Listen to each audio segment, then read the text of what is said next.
नमस्कार, 20 मिनट 20 खबर में आप सभी का बहुत स्वागत है। मैं हूं आपके साथ माजिद अंसारी। हम अगले 20 मिनट में आपको देश दुनिया की 20 ऐसी खबरें बताने वाले हैं जो कि इस वक्त न केवल सुर्खियों में है बल्कि दिलचस्प और अहम भी है। तो शुरू करते हैं 20 मिनट में 20 खबरों का सिलसिला। सबसे पहले देखते हैं राजस्थान की कौन कौन सी खबर इस वक्त अहम है। प्रोटोकॉल की पालना नहीं होने से आहत प्रतिपक्ष के विधायकों की पीड़ा विधानसभा में छलक पड़ी। उप नेता प्रतिपक्ष राजेंद्र राठौड़ ने शून्यकाल में ध्यान आकर्षण प्रस्ताव के जरिए ये मामला उठाते हुए अपना दर्द बयां किया। राठौड़ ने प्रमुख तौर पर 4 मसले उठाए। उन्होंने कहा कि प्रतिपक्ष के विधायकों को राजकीय समारोह में आमंत्रित नहीं किया जाता है और अधिकारी पत्रों के उत्तर नहीं देते। इतना ही नहीं, विधायक विकास कोष से 6 महीने तक पैसे की स्वीकृतियां जारी नहीं होती और कोविड के दौरान विधायकों ने जो राशि दी उससे अभी तक उपकरण नहीं खरीदे गए। राठौड़ ने कहा कि हमारे नाम के आगे माननीय लिखा जाता है और प्रोटोकॉल में हमारा स्थान चीफ सेक्रेटरी से भी ऊपर है, लेकिन बार बार हमें उपेक्षित किया जाता है। उन्होंने कहा कि मैं 7 बार जीत कर आया हूँ। मेरे क्षेत्र में मुझसे पराजित व्यक्ति समारोह की अध्यक्षता करते हैं और मैं देखता रह जाता हूँ। राठौड़ ने इसे विशेष अधिकार हनन का भी मसला बताया। राठौड़ ने कहा कि हो सकता है कि हमारी सरकार के समय भी ऐसे मामले सामने आए हों, लेकिन अब सिस्टम में सुधार की पहल करनी होगी। राजस्थान में हरियाणा जैसी परंपरा नहीं होनी चाहिए। मरूदरा में महिलाएं महफूज नहीं हैं। बहन बेटियों के साथ छेड़खानी और रेप की घटनाएं बढ़ती जा रही हैं। लगभग रोज प्रदेश में महिलाओं पर अत्याचार के मामले सामने आ रहे हैं। इस बीच बढ़ती रेप की घटनाओं पर राजस्थान के डीजीपी एमएल लाठर का एक गैर जिम्मेदाराना बयान सामने आया है। लाठर ने कहा है कि ऑनलाइन क्लासेस से रेप केस बढ़ते हैं। जी हाँ, बिल्कुल ठीक सुना आपने। कोरोना समय में ऑनलाइन क्लासेज दुष्कर्म का कारण बना। डीजीपी एमएल लाठर का कहना है कि प्रदेश में दुष्कर्म के जो मामले हाल ही में सामने आए हैं उनमें ये देखा गया है कि दुष्कर्म की वारदात को अंजाम देने वाले आरोपी नशे के और अश्लील वीडियो देखने के आदी हैं। आपको ध्यान होगा पिछले साल कोरोना की वजह से ऑनलाइन क्लासेस बच्चों की चल रही है। सभी माँ बाप ने बच्चों को स्मार्टफोन इन ऑनलाइन क्लासेस की वजह से देना पड़ा है। संभावना लग रही है कि बच्चे क्लास के अलावा हो सकता है इस तरह की गतिविधियों में संलिप्त हो। चूरू के सुजानगढ़ से आई ये वो तस्वीरें हैं जिनसे खाकी शर्मसार है। वीडियो में ये साफ दिखाई दे रहा है कि सिपाही के गले में रस्सी डालकर एक व्यक्ति ने उसे पकड़ रखा है, जवाब तलब कर रहा है, जबकि मौके पर मौजूद लोग सिपाही की पिटाई कर रहे हैं, उस पर लात और मुक्के बरसा रहे हैं। लोगों का आरोप है कि सिपाही नशे की हालत में एक घर में घुस गया। मिली जानकारी के मुताबिक कानूनता गांव की पुलिस चौकी के सिपाही रतनलाल के घर में घुसने पर लोगों ने जमकर खातिरदारी की। मारपीट का ये वीडियो सोशल मीडिया पर वायरल हो रहा है। सिपाही के नशे की हालत में होने की बात कही जा रही है। मामले की जानकारी लगने पर एसपी ने सिपाही को निलंबित कर दिया है।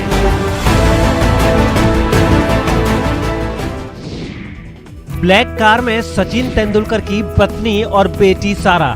तस्वीरें अलवर के सरिस्का की हैं। क्रिकेटर सचिन तेंदुलकर की पत्नी अंजलि तेंदुलकर और बेटी सारा शुक्रवार शाम को अलवर के सरिस्का में भ्रमण पर पहुंची। सरिस्का के जंगल में टाइगर की साइटिंग कराने के लिए वन विभाग के अधिकारी भी उनके साथ निकले। सरिस्का प्रशासन के पास एक दिन पहले से सचिन तेंदुलकर की पत्नी और बेटी सहित कुछ सदस्यों के सरिस्का भ्रमण पर आने की सूचना थी, लिहाजा उन्होंने पहले ही पुख्ता इंतजाम कर लिए थे। अंजलि और उनकी बेटी सहित उनके साथ आए पर्यटकों का वन विभाग के अधिकारियों ने स्वागत किया। इसके बाद जिप्सी पर सवार होकर सभी जंगल की सैर को निकले। प्राप्त जानकारी के अनुसार सचिन की पत्नी और बेटी सहित उनके साथ आए पर्यटक जंगल भ्रमण करने के बाद देर शाम को वापस जयपुर रवाना हो गए। डीएफओ ने बताया कि तेंदुलकर के परिवार के जंगल भ्रमण करने का कार्यक्रम पहले ही आ चुका था, इसलिए काफी पहले से ही इसकी तैयारी कर ली गई थी। इस दौरान सरिस्का के डीएफओ सुदर्शन शर्मा भी मौजूद रहे। अपनी पसंद के साथी के साथ गृहस्थी बसाना लड़की के परिजनों को रास नहीं आया, इसलिए वे उसे धमकाने लगे। लड़की पर लड़के को छोड़कर वापस घर आने के लिए दबाव डालने लगे। मामला चूरू की सुजानगढ़ तहसील का है, जहां युवती अपने प्रेमी के साथ यहां वहां छिपती घूम रही है। मुंबई की बांद्रा कोर्ट में शादी कर लौटे प्रेमी जोड़े ने चूरू एसपी से सुरक्षा की गुहार लगाई है। दरअसल सुजानगढ़ के गांव जोगनसर के 26 वर्षीय नरसीराम प्रजापत की 2 साल पहले सुजानगढ़ की 22 वर्षीय अनीता शर्मा से दोस्ती हुई, जो प्यार में बदल गई। दोनों ने शादी करने का निर्णय लिया, लेकिन दोनों की जातियां अलग अलग थीं। लड़की पक्ष राह में रोड़ा बनकर खड़ा हो गया। परिवार के खिलाफ दोनों 26 फरवरी को अपना घर छोड़कर मुंबई पहुंच गए और बांद्रा कोर्ट में शादी कर ली। शादी की सूचना परिजनों को मिलने के बाद दोनों को जान से मारने की धमकियां मिलने लगी। उनके घर वाले हमारे को मारने का दबाव बना रहे, बोले मार लेंगे, जान से मारेंगे ऐसे। और हमारे परिवार में भी से है 1-2, वो भी ऐसे बोल रहे हैं, मिलेंगे तो मार देंगे, ऐसा बोल रहे हैं जान से। पिछले कई दशकों से महिलाओं ने पुरुष प्रधान मान्यताओं को चुनौती देते हुए हर क्षेत्र में खुद को स्थापित किया है। कई उदाहरण तो ऐसे भी देखने को मिले हैं जहां पुरुषों ने भी महिला विरोधी रूढ़ियों का विरोध किया और उनके समान अधिकारों की बात की। बावजूद इसके कोख में पल रही बच्चियों को मारने की मानसिकता पर लगाम नहीं लग पा रहा है।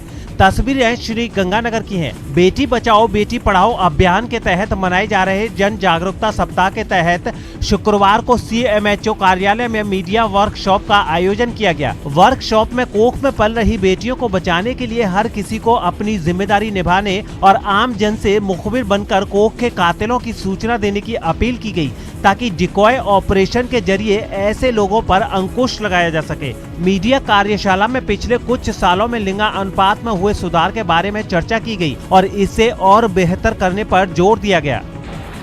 इस बेटी बचाओ अभियान को समय पे सूचना मिल सके, इसके लिए एक मुखबिर योजना भी सरकार की तरफ से चलाई हुई है, जिसमें सूचना देने वाले को 1 लाख रुपया, महिला जो होती है उसको 1 लाख रुपया, और जो सहयोगी होता है उस सूचना देने में, कार्रवाई करवाने में, उसको 50,000 रुपया दे हैं। इन दिनों पूरा सरकारी अमला मार्च क्लोजिंग में जुटा हुआ है। सबसे ज्यादा वसूली का काम डिस्कॉम कर रहा है। डिस्कॉम के करीब 97 करोड़ रुपए बकाया चल रहे हैं, जिन्हें वसूलने के लिए सरकारी विभागों से लगातार पत्र व्यवहार और आम जन के लिए राजस्व वसूली शिविर लगाए जा रहे हैं। लेकिन आपको जानकर हैरानी होगी कि बाड़मेर डिस्कॉम के 2,778 विद्युत कनेक्शनों के करीब 33 करोड़ 11 लाख रुपए बकाया चल रहे हैं। यह राशि किसी और से नहीं बल्कि सरकारी कार्यालयों से ही है। इसमें अकेले जलदाय विभाग का बकाया 24 करोड़ 45 लाख रुपए हो गया है। डिस्कॉम की हर साल यही स्थिति रहती है। कई विभाग तो ऐसे हैं जिन्होंने सालों से बिजली का बिल नहीं भरा है। कई ऐसे सरकारी विभाग हैं जो जनता को सुविधा देने का काम करते हैं। ऐसे में उन विभागों के बिजली कनेक्शन भी नहीं काटे जा सकते। हम निरंतर सभी विभागों को पत्र भी लिख रहे हैं कि वो अपने विद्युत बिलों के पेटे जो भी बकाया है वो जमा कराएं, और जिला कलेक्टर महोदय को भी पूरा संज्ञान में लाया जा रहा है कि इतने पैसे PhD के भी काफ़ी ज़्यादा बकाया है। ऐसी PhD से निरंतर हमारा इसमें मीटिंग भी हो रही है और उनको पत्र से भी अवगत करा रहे हैं। सीमेंट सहित कई कंपनियां बनाकर लोगों को दोगुनी राशि करने का झांसा देने वाले शातिर ठग दीपक अरोड़ा की पत्नी दीपिका को जोधपुर की प्रतापनगर थाना पुलिस ने जेल से प्रोडक्शन वारंट पर गिरफ्तार किया है। प्रतापनगर थाने में दोनों के खिलाफ कई मामले दर्ज हैं। दीपक को पहले पुलिस गिरफ्तार कर चुकी है, जबकि दीपिका को पिछले दिनों पुलिस ने गिरफ्तार किया था। प्रतापनगर थाना पुलिस उसे कोर्ट के आदेश पर जेल से प्रोडक्शन वारंट पर गिरफ्तार करके लाई है। गौरतलब है कि साल 2019 में प्रतापनगर थाने में दीपक अरोड़ा और उसकी पत्नी दीपिका के खिलाफ मामले दर्ज हुए थे। इन दोनों पति पत्नी ने किसी से 2, किसी से 5 तो किसी से 10 लाख रुपए लेकर दोगुनी राशि देने का वादा किया था, लेकिन समय सीमा समाप्त होने के बाद दोनों फरार हो गए। 2009 में जो पैसा जमा कराया वो 2012-13 में पॉलिसियाँ मैच्योर होने वाली थी। उसके बाद उन्हीं पॉलिसियों को दोबारा से वापस पॉलिसियाँ बना करके 2018-19 में मैच्योर होने वाली थी। जब वो 2018-19 में पॉलिसी मैच्योर होने लगी तो ये लोग टालम टोल करते रहे और अपना ऑफिस वगैरह बंद करके चले गए। बात सिर्फ आरोप तक सीमित नहीं है, तस्वीरें हैवानियत की तस्दीक कर रही हैं, जहां 2 महिलाओं पर दबंगों का कहर बरपा।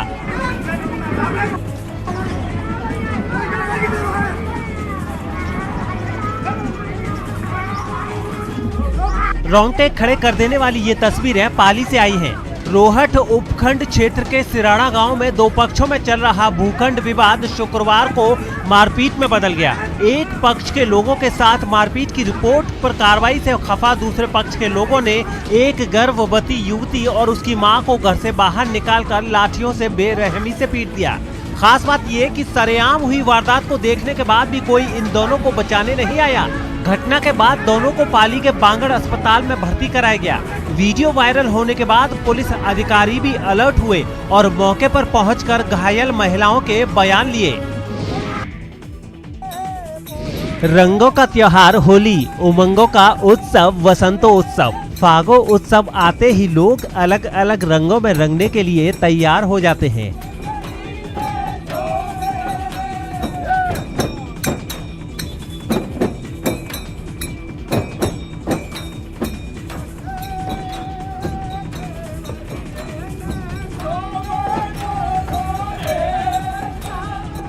एक तरफ जहां रंगों का प्रेम देखने को मिलता है तो दूसरी तरफ सांस्कृतिक कार्यक्रम लोगों का मन मोह रहे हैं।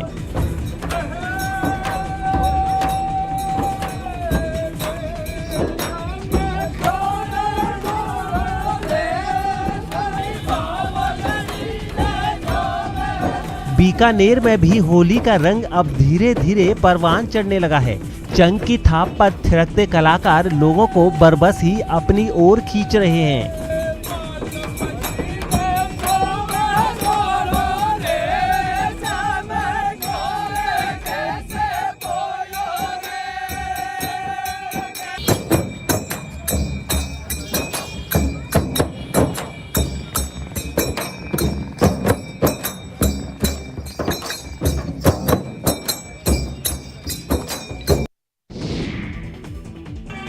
होली संस्कार है, प्रकृति का श्रृंगार है, उमंग है, तरंग है, वसंत की बहार है।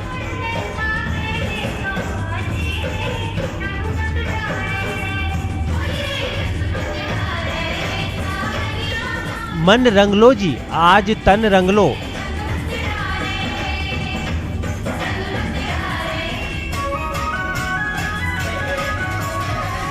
उमंग से खेलो होली। तस्वीरें जोधपुर के फागोत्सव की हैं।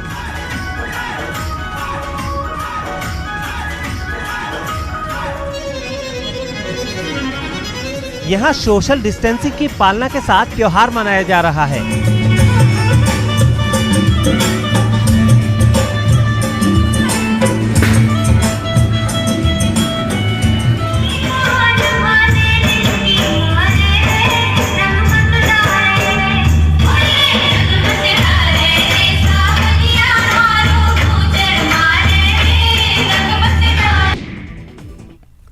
और 20 मिनट 20 खबर में अब देख लेते हैं कुछ दूसरे राज्यों की खबरें। पब्लिक के हत्थे चढ़े पुलिस वालों की ये तस्वीरें उत्तर प्रदेश के बुलंदशहर से आई हैं। अब इस भिड़ंत के पीछे की कहानी सुनिए। ककोट थाना क्षेत्र की झाझर पुलिस बाजार में अतिक्रमण हटाने पहुंची थी, जिस पर व्यापारियों ने पुलिस टीम पर हमला बोल दिया।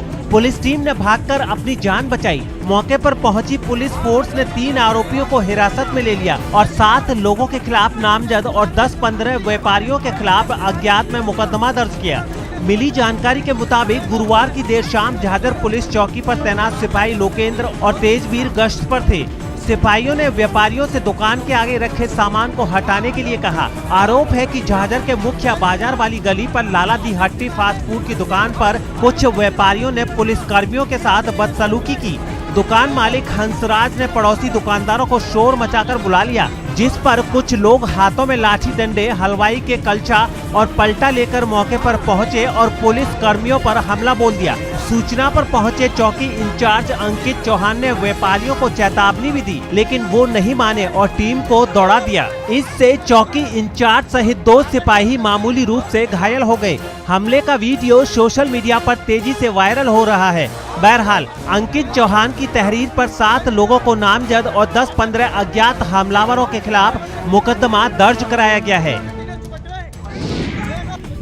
होली का बाजार सज गया है। दुकानों में रंग पिचकारी सब है, एक से एक डिजाइन वाले, मन मोह लेने वाले। लेकिन ग्राहकों ने तो जैसे दुकानों पर न आने की कसम खा ली है। कोरोना की बेकाबू रफ्तार ने यूपी के मुरादाबाद के दुकानों का धंधा चौपट कर दिया है।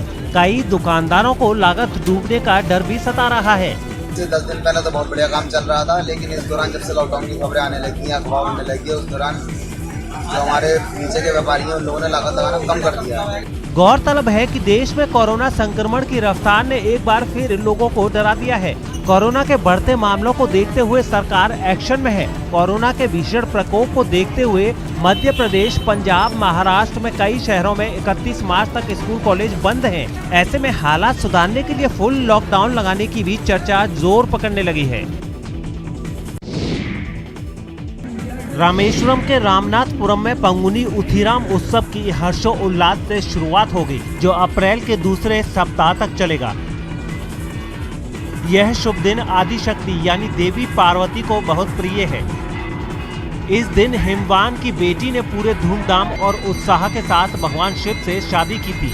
इसी दिन देवसेना और भगवान मुरुगा के बीच विवाह का मंगलकारी अवसर भी पड़ता है। यह दिन हिंदुओं के लिए, खासकर तमिलनाडु के लोगों के लिए बेहद महत्वपूर्ण है।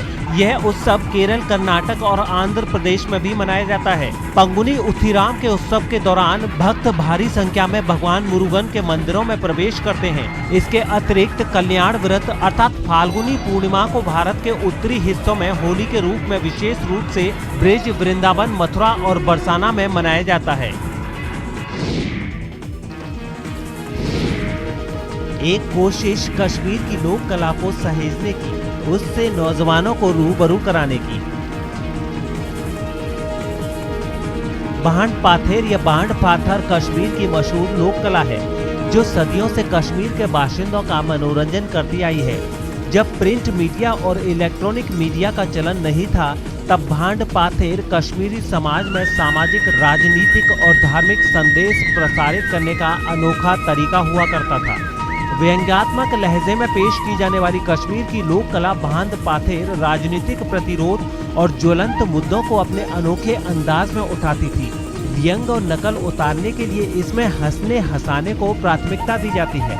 संगीत के लिए सुरनई, नगाड़ा और ढोल का प्रयोग किया जाता है।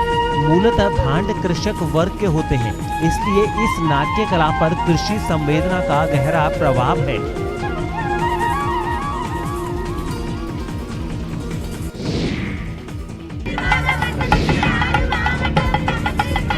गुजरते वक्त के साथ तमिलनाडु में विधानसभा चुनाव का रंग चटक होने लगा है।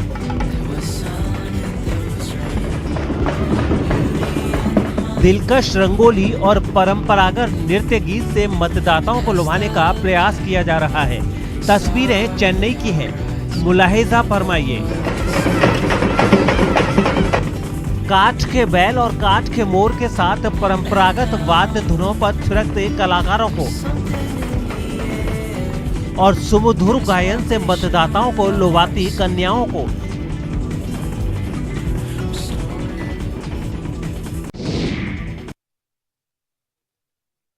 की कुछ अहम खबरें। जो बाइडेन के राष्ट्रपति बनने के बाद अमेरिका और चीन के बीच पहली बार एक उच्च स्तरीय बैठक हुई, लेकिन बातचीत के दौरान अमेरिका और चीन के अधिकारी कैमरे के सामने ही एक दूसरे से भिड़ गए। Discuss our deep concerns with actions by China, including in Xinjiang, Hong Kong, Taiwan, cyber attacks on the United States, economic coercion toward our allies. 实力的地位出发，同中国谈话。 So let me say here that in front of the Chinese side, the United States does not have the qualification to say that it wants to speak to China from a position of strength.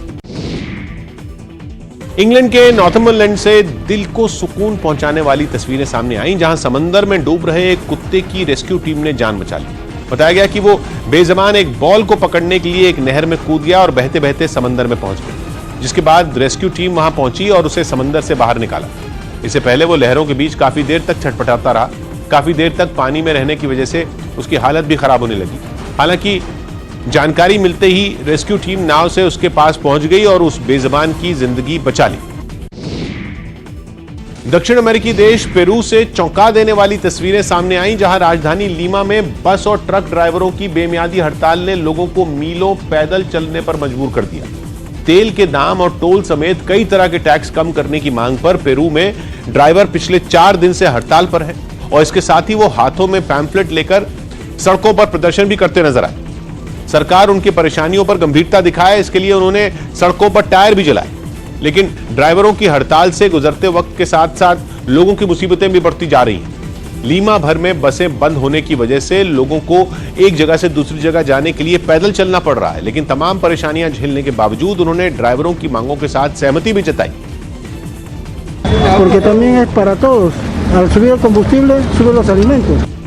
हालांकि Peru के राष्ट्रपति ने लोगों को भरोसा दिया कि सरकार इस समस्या को सुलझाने में लगी हुई है।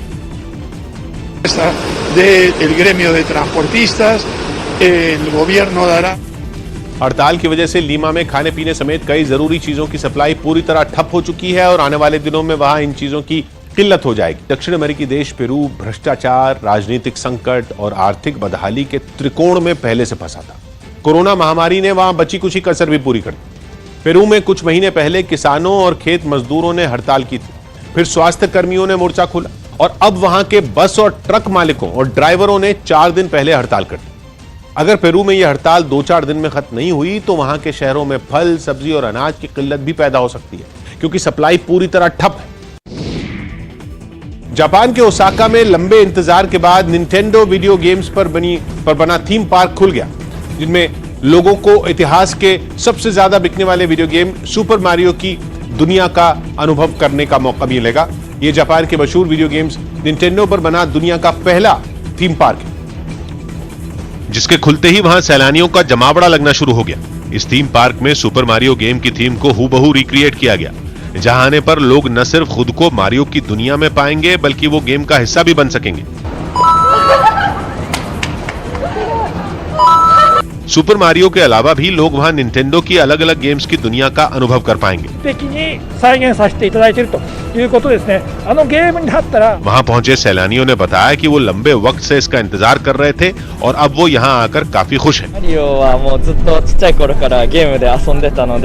ये पार्क 2020 में जुलाई अगस्त में होने वाले टोक्यो ओलंपिक से पहले खोला जाना था, लेकिन कोरोना की वजह से न तो ओलंपिक्स हुए और न ही पार्क खुल सका।